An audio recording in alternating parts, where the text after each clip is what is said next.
দর্শক আরও একবার বর্ষবরণের খবর জেনে নিতে চাই। এ পর্যায়ে যাব সিলেটে, সেখানে আছেন সহকর্মী নাবিল হোসেন। নাবিল, শুভ নববর্ষ। নতুন বছরকে স্বাগত জানাতে নগরীতে কি কি আয়োজন চলছে সেই সম্পর্কে জানতে চাই।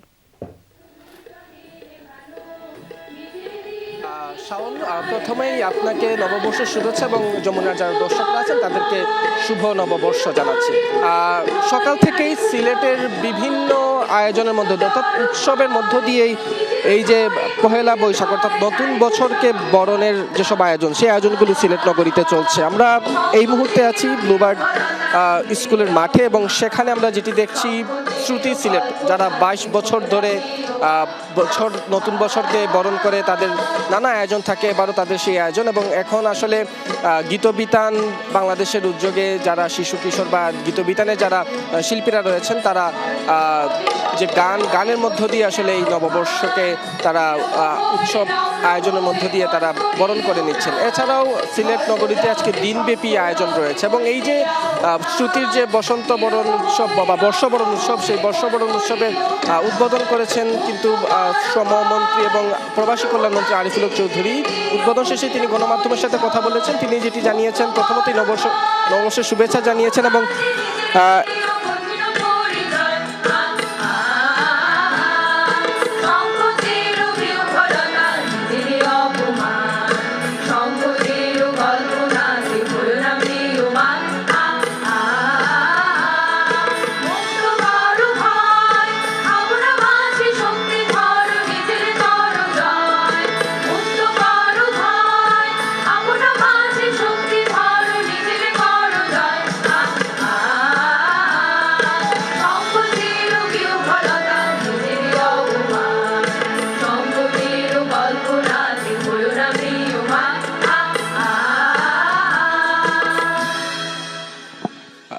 যেমনটি বলছিলাম যে এই যে আয়োজন, সে আয়োজনের উদ্বোধন করেছেন প্রবাসী কল্যাণমন্ত্রী আরিফুল হক চৌধুরী।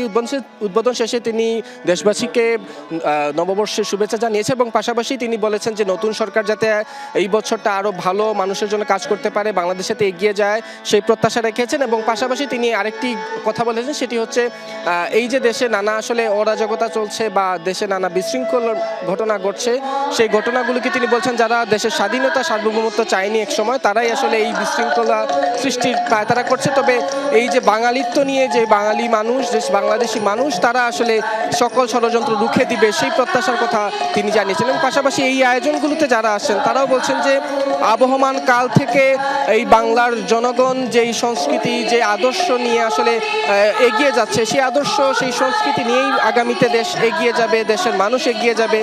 এতে করে যত বাধা বিপত্তি আসবে, সেটি স্বাধীনতা সার্বভৌমত্ব বা বাঙালি সংস্কৃতির উপর আসবে, সেই সকল বাধা বিপত্তি ষড়যন্ত্রকে এই বাংলার মানুষ তার সংস্কৃতির মধ্য দিয়েই রুখে দেবে, সেই প্রত্যাশার কথাও আসলে এখানে যারা আসছেন তারা বলছেন। এবং সিলেট জুড়ে কিন্তু আজকে নানা আয়োজন রয়েছে, নানা উৎসব রয়েছে এবং প্রতিটি আয়োজন এবং উৎসবে আমরা যেটি সকাল থেকে দেখছি যে বিভিন্ন শ্রেণী পেশার মানুষ, বিভিন্ন বয়সী মানুষ, শিশু এসেছে তার বাবা মার হাত ধরে, এবং আমরা দেখেছি যে বয়োবৃদ্ধ থেকে শুরু করে নারী পুরুষ প্রত্যেকেই এখানে এসেছেন এবং তারা এই যে বর্ষের নতুন যে বছর, সেই বছরকে আনন্দ আয়োজন উৎসবের মধ্য দিয়ে গানে, কবিতায়, আবৃত্তি, নৃত্য, এই যে আবহমান কাল ধরে যেই সংস্কৃতি বাংলাদেশের মানুষ লালন করে আসছেন, সেই সংস্কৃতিকে ধারণ বা সেই সংস্কৃতির মধ্য দিয়েই আসলে নতুন বছরকে তারা বরণ করে নিচ্ছেন। এবং এর আগে গতকাল আমরা দেখেছি যে সিলেটে আসলে বর্ষ বিদায় হয়েছে, শেষ বিকেলে চাঁদনী ঘাটে অর্থাৎ